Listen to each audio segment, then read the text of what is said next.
Hello guys, আসসালামু আলাইকুম। কেমন আছেন সবাই? আপনাদের একটা আমি বিশেষভাবে অনুরোধ করছি, কি হয়েছে জানি না। আমার এই বোম্বাই মরিচটা আপনারা দেখছিলেন যে গাছ ভর্তি হয়েছে, হ্যাঁ। এখন এটা কি হইলো আমি বুঝলাম না।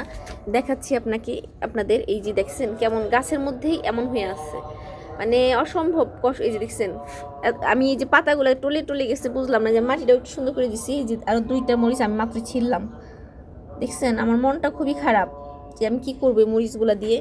এত সুন্দর হইতেছিল, দেখছেন কত জায়গায় জায়গায় প্রত্যেকটা একটু মানে সুন্দর ই হয়েছিল।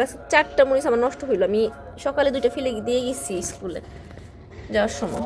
তো এখন মনে হয় একটু ভিডিও করে দেখাই যে দুই প্রতিকার আপনারা দিতে পারেন, তো আমাকে দিয়েন। দেখছেন এখানে দুইটা, আর ওই যে এইখানে একটা, আর যে ফেলে দিছি এগুলো তো আর আমি বললাম না। হ্যাঁ, তো আপনারা যদি যাই জেনে থাকেন আমাকে অবশ্যই কমেন্ট করে জানাবেন এই পাতাগুলো এরকম হয়ে গেছে কেন, কী কারণে এমন হচ্ছে। আমি সবজির খোসা দিছিলাম, তারপরে দেখলাম যে গাছটা কেমন জানি লেতাই গেছে, এর জন্যই কি হইলো জানি না। আপনারা একটু জানাবেন।